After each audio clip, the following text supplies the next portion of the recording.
Allahu Allahu Allahu Allah Allahu Allahu Allahu Allah. Jamaah yang semoga Allah rahmati dan Allah berkahi. Saya pernah membaca sebuah kisah nyata yang saya lihat pada sebuah tulisan based on true story. Tapi walaupun ini tulisan diangkat dari sebuah kisah nyata, tetapi memberikan faedah yang sangat dalam.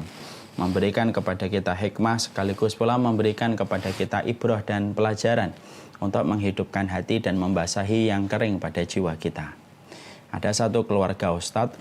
Pada satu waktu ketika ustadz sedang berada di ruang tengah, maka sang istri berada di dapur.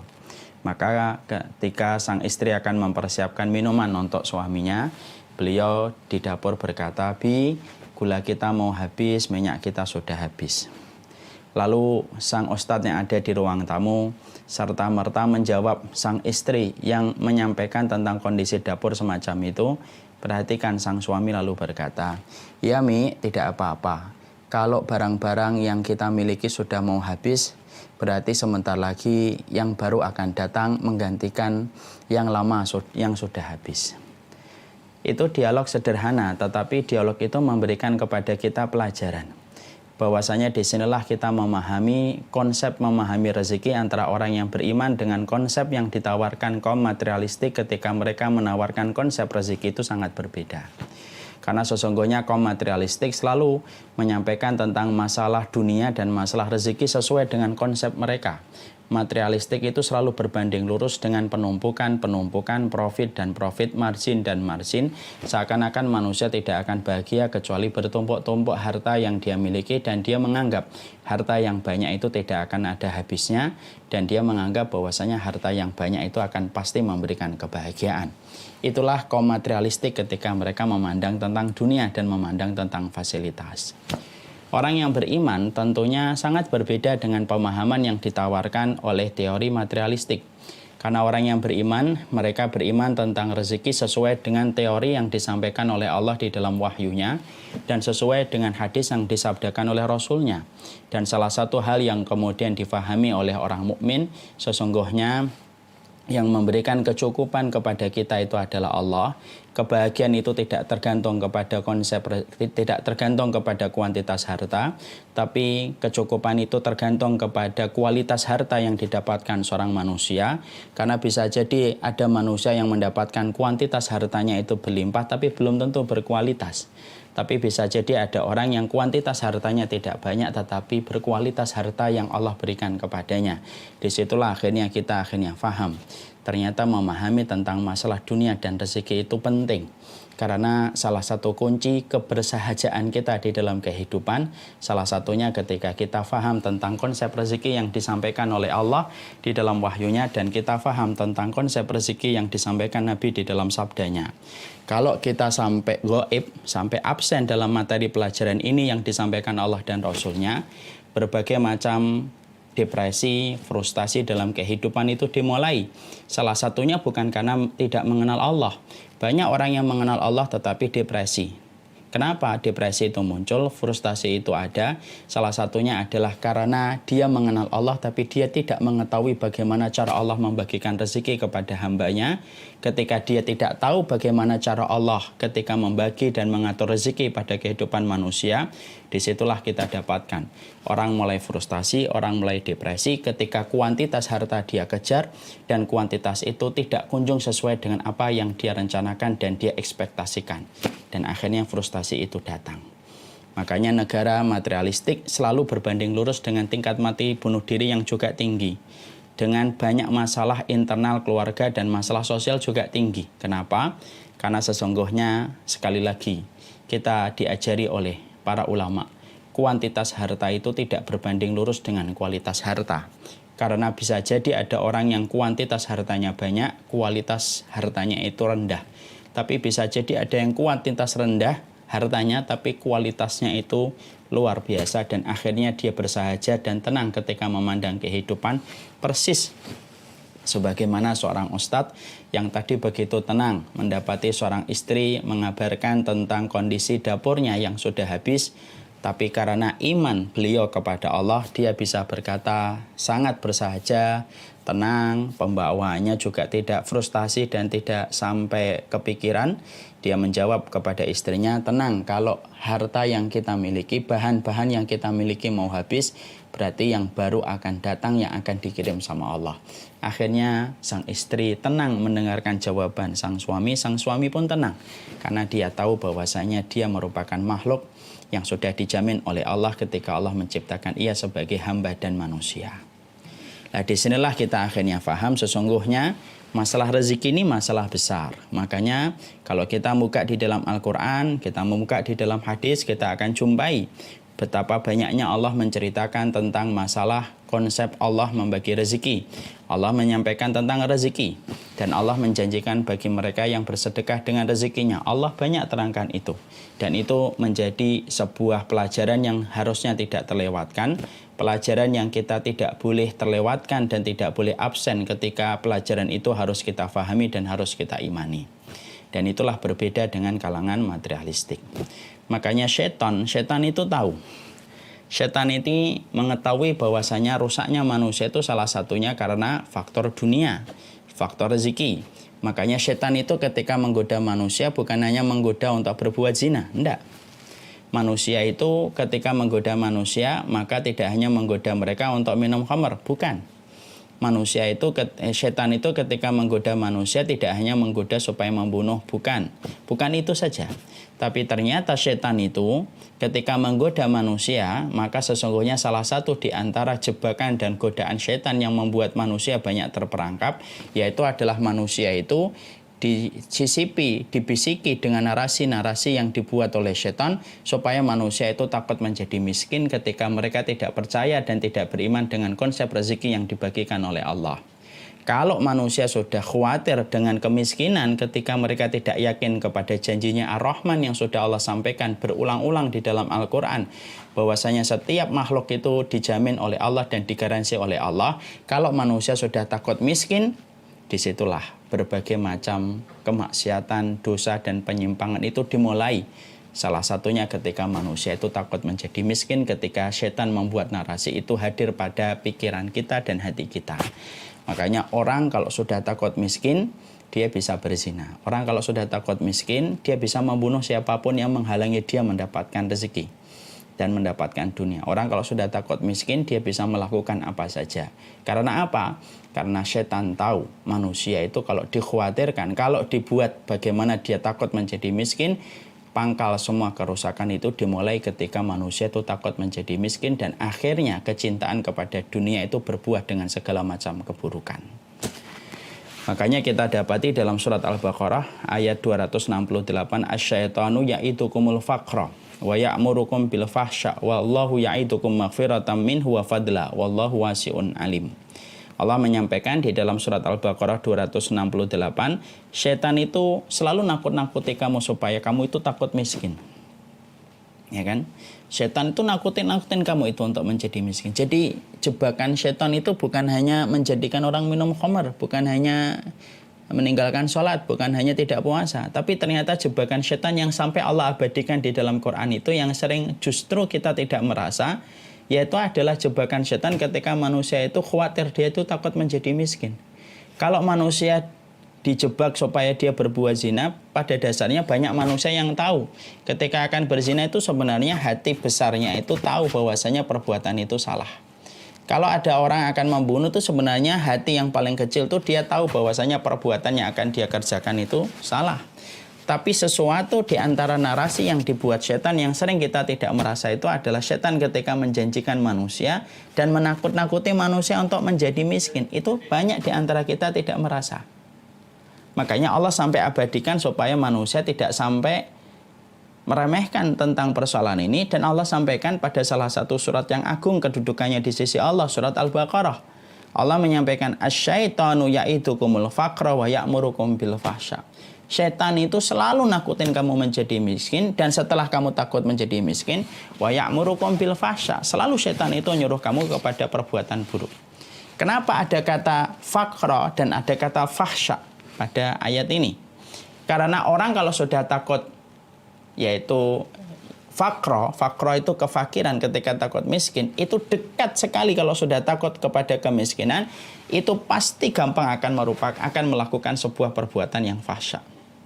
Wanita sampai kehilangan malunya pun disebabkan takut miskin, melakukan kemungkaran. Sampai orang itu menjilat, sampai menjual ayat-ayat Allah, sampai kemudian dia tidak punya malu di wajahnya, itu semuanya dimulai ketika takut miskin, dan akhirnya mereka terobsesi dengan dunia secara berlebihan, persis dengan apa yang ditawarkan oleh konsep materialistik. Kuantitas harta itu selalu menjadi nomor satu dan melupakan kualitas harta. Padahal kualitas harta itu hanya bisa diberikan oleh Allah. Kuantitas harta itu mungkin bisa didapatkan manusia, tapi manusia tidak akan dapat kualitas harta kecuali mengikuti petunjuk yang disampaikan oleh Allah. Makanya disitulah akhirnya kita ingin memahami bagaimana sih kita memahami rezeki supaya hati kita tenang. Terutama ketika kita berada pada musim pandemi ini. Musim pandemi yang sudah kita lewati hampir 4 bulan. Mungkin banyak di antara kita awal-awal kekuatan kita kuat, super. Kita berbekal dengan banyak sekali tausiah dan kajian yang kita dapatkan. Akhirnya di awal-awal kita siap untuk menghadapi gelombang pandemi ini. Tapi karena lamanya pandemi ini dan kita tidak tahu kapan ujung dari pandemi ini, banyak di antara kita kekuatan yang dia miliki di awal-awal bulan ketika pandemi ini datang, diterapkan lockdown dan PSBB, kita masih kuat, lama-lama tergerus, terkikis, dan lama-lama kemudian menjadi tipis. Dan akhirnya yang kita khawatirkan itu apa? Yaitu adalah harta yang kita dapatkan tidak sebanyak sebelum pandemi itu datang. Banyak yang kemudian sudah mulai ada pemangkasan karyawan. Sudah kita mulai jumpai orang-orang mendapatkan surat PHK. Sudah kita jumpai perdagangan dan neraca ekonomi cenderung merosot karena sinyalnya adalah sinyal negatif ekonomi. Lama-lama kita khawatir kalau kita tidak memahami tentang konsep ini, maka sesungguhnya konsep ini kalau tidak kita pahami, kita khawatir pandemi ini akan kita lewati dengan hati yang risau, hati yang sedih ketika memikirkan akibat dari konsekuensi pandemi ini menjadikan kita mendapati harta yang kita dapatkan tidak sebanyak dulu. Efek domino dari pandemi ini adalah turunnya neraca ekonomi dalam tingkatan makro ataupun tingkatan mikro. Dan itu kalau tidak dihadapi dengan imunisasi iman kita kepada perkara yang disampaikan oleh Allah dalam urusan rezeki, kita khawatir. Bisa jadi kita sehat tidak terkena COVID, tapi bisa jadi hati kita babak belur ketika kita sudah mulai berburuk sangka terhadap rezeki yang Allah sempitkan ketika masa pandemi ini datang pada kehidupan kita. Dan ini yang kita khawatirkan. Makanya kita ingin membahas dialah pemberi rezeki, bukan mereka. Sekaligus untuk menegaskan bahwasanya inilah yang harus kita ketahui. Inilah imunisasi untuk keimanan kita yang mungkin sudah terkikis, sudah tergerus dengan berbagai macam gelombang-gelombang yang sudah kita dapati begitu lama semenjak pandemi ini datang. Moga-moga imunisasi ini memberikan pencerahan. Memahami rezeki itu harus dari kabar langit Allah dan Rasulnya, dan bukan dari konsep-konsep teori ekonomi yang terkadang justru mengesampingkan apa yang disampaikan oleh Allah dan Rasulnya. Maka yang pertama yang kita harus pahami adalah orang ketika memahami tentang satu tema, Allah lah yang memberi rezeki bukan manusia. Poin yang pertama yang kita harus paham adalah Allah itu yang memberikan rezeki satu-satunya. Manusia itu hanyalah perantara. Ini tampaknya sudah sering kita dengar, sudah sering kita ucapkan pula, tapi terkadang hanya menjadi ucapan dan slogan di lisan, tapi begitu berat dipraktekkan pada kehidupan kita. Manusia itu harus betul-betul berakar pada kehidupannya, bukan hanya ucapan lisannya. Ya, bukan hanya menjadi narasi indah, tapi harus dibumikan. Salah satu perkara yang harus kita kebumikan dan yang harus kita bumikan pada kehidupan yang kita sudah dapatkan dalam ilmu, yaitu membumikan sebuah konsep bahwasanya yang memberikan rezeki pada kehidupan kita itu adalah Allah, bukan manusia. Bukan manusia. Manusia itu hanya perantara. fulan yang hari ini menjadi atasan kita perantara. Bukan berarti kalau menjadi perantara kita akhirnya tidak hormati dan tidak berterima kasih. Tidak, tetap kita hormati dan berterima kasih. Tapi tema yang pertama, poin yang pertama adalah memahamkan betul, membumikan pemahaman bahwasanya konsep rezeki kita itu diatur sama Allah. Dan Allah itu zat yang tidak pernah salah. Allah itu zat yang tidak pernah zalim. Dat Allah itu zat yang tidak pilih kasih. Kalau kita memahami Allah itu ketika membagikan rezeki, Allah itu memahami bahwasanya Allah itu tidak pernah salah, Allah itu selalu adil, dan Allah itu memberikan rahmat kepada setiap hambanya, hati kita akan menjadi tenang. Kenapa? Karena konsep rezeki yang telah dibagi oleh Allah tidak pernah salah. Konsep rezeki yang Allah bagi pada kehidupan manusia juga tidak akan curang, karena Allah itu maha adil dan mensifati dirinya dengan maha adil. Dan kita faham bahwasanya Allah ketika memberikan rezeki kepada hambanya, pasti akan memberikan sesuai dengan kasih sayang Allah yang tidak terbatas kepada setiap makhluknya. Allah itu lebih cinta sama kita daripada kita mencintai diri kita. Itu yang kita harus paham. Ini pokok dalam persoalan akidah. Allah mencintai kita itu lebih daripada kita mencintai diri kita. Banyak diri kita mengaku cinta sama diri kita, tapi ternyata menganiaya diri kita sendiri dalam perbuatan yang tidak bermanfaat untuk diri kita.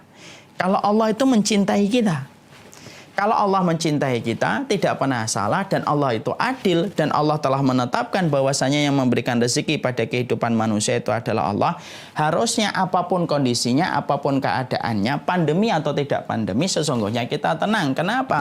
Mungkin Allah tidak ngasih apa yang kita mau, tapi Allah pasti ngasih apa yang kita butuhkan, karena Allah tidak akan pernah meninggalkan makhluknya. Allah tidak akan pernah meninggalkan makhluknya. Akhirnya tenang. Walaupun kita kerja di pabrik minyak sekalipun, ketika kondisi ekonomi sedang luar biasa turbulensnya, ditambah lagi harga minyak per barel sedang turun, banyak kemudian kantor minyak sudah memangkas karyawannya. Tapi karena kita tahu bahwasanya yang memberikan rezeki itu adalah Allah, bukan harga per barel setiap minyak, bukan ditentukan oleh kantor dan neraca ekonomi yang sedang meroket atau sedang turun drastis, maka kita tetap tenang. Walaupun kita tetap berikhtiar sesuai dengan apa yang kita mampu dan kita rangkai pada kehidupan untuk menjemput keutamaan yang Allah tebarkan. Tapi akhirnya kita tenang. Kita tenang. Konsep ini tidak akan pernah kita jumpai dalam konsep kehidupan materialistik. Konsep kehidupan materialistik tidak akan pernah mengatakan kepada manusia untuk tenang ketika neraca ekonomi sedang turun. Tidak ada kita temukan. Karena selalu dalam konsep teori materialistik itu adalah bagaimana setiap orang itu tenang ketika kuantitas hartanya banyak. Kita bukan di situ. Kita adalah orang yang telah diberikan nikmat oleh Allah, bahwasanya kita telah ridho Allah sebagai Rabb yang kita sembah, Muhammad sebagai Nabi yang kita ikuti, dan Islam itu sebagai agama yang kita yakini. Dan Islam itu menawarkan kepada kita konsep rezeki itu datangnya dari Allah. Sehingga ketika kita memahami itu, tenang pada kehidupan kita dan tidak ada yang bisa membuat kita itu terusik. Setan tidak akan berhasil membuat kita takut menjadi miskin. Karena apa? Karena sesungguhnya miskin itu mentalitas. Merasa kurang itu mentalitas yang dibuat oleh setan. Karena apa? Mungkin ada yang fakir, tapi insya Allah walaupun dia fakir akan dicukupi oleh Allah. Karena konsep Allah ketika membagi rezeki, Allah memberi apa yang dibutuhkan walaupun terkadang tidak memberi apa yang kita inginkan. Akhirnya tenang dan bersahaja, tidak risau dan tidak gelisah. Makanya saya sering mengulang-ulang sebuah hal ya, yang mungkin Bapak dan Ibu sudah pernah dapatkan di berbagai macam kesempatan saya mengisi. Saya pernah tertegun dengan sebuah foto nyata, real. Ada seorang pedagang di daerah Afrika, pedagang buah. Buahnya pun tidak terlalu banyak dan tidak terlalu beragam. Kemudian dia dagangkan buah itu di atas gerobak. Gerobaknya pun biasa. Bahkan gerobak itu tidak memiliki roda karet, tetapi justru rodanya adalah roda kayu yang dipangkas membuat lingkaran. Dan dia dalam kondisi tenang. Ketika dalam kondisi tenang, yang membuat tertegun adalah sebuah tulisan. Yang mungkin tulisan itu dibuat dari orang yang menulis dengan hatinya, sehingga menembus pada hati setiap orang yang membaca. Apa tulisan pada gerobak itu yang membuat kita tertegun? Karena apapun yang disampaikan, ditulis, kalau datang dari hati itu menembus hati. Tulisan pada gerobak itu adalah kaifa akhafu minal faqr wa ana abdul ghani. Gimana saya itu takut menjadi miskin kalau saya adalah makhluk dari zat yang maha kaya, yaitu adalah Allah Subhanahu wa taala. Apa yang saya khawatirkan kalau saya adalah makhluk dari zat yang maha kaya, yaitu adalah Allah. Padahal bukan mobil Mercedes yang dia miliki, bukan mobil Ferrari yang dia punya, bukan mobil Mustang yang kemudian dia miliki, tapi hanyalah gerobak sederhana. Dengan kondisi gerobak itu bagaimana rodanya dari lingkaran kayu yang dibuat sama beliau, tapi dia begitu tenang menjajakan buahnya, tidak ada frustasi, tidak ada depresi yang kadang-kadang justru kita lihat di banyak kantor di akhir tahun banyak yang depresi dan frustasi. Tapi justru dia tenang, senyum menjajakan buahnya, dan sesungguhnya ketenangan itu dimulai dari sebuah keyakinan mantap dari palung hatinya dan dalam jiwanya, ketika dia beranggapan bahwasanya gimana saya itu takut menjadi miskin kalau saya adalah zat dari zat yang maha kaya, kalau saya adalah makhluk dari zat yang maha kaya. Makanya disitulah akhirnya membuat kita dalam kondisi yang seharusnya tetap tenang. Bukan berarti tenang akhirnya membuat kita tiduran, rebahan, tidak berikhtiar, bukan. Tapi ketenangan itu berangkat dari iman yang benar. Orang kalau tidak memiliki iman yang benar tidak akan tenang. Dan salah satu di antara buah manis dari keimanan kita itu adalah ketika kita akhirnya memahami hidup ini yang memberikan rezeki adalah Allah. Dan Allah itu ketika memberikan rezeki kepada setiap makhluknya, Allah itu tidak pernah salah. Allah itu selalu adil kepada setiap hambanya. Dan Allah itu rahmat, penuh cinta kasihnya ketika memberikan rezeki kepada setiap hambanya. Terus yang membuat kita khawatir berlebihan itu apa?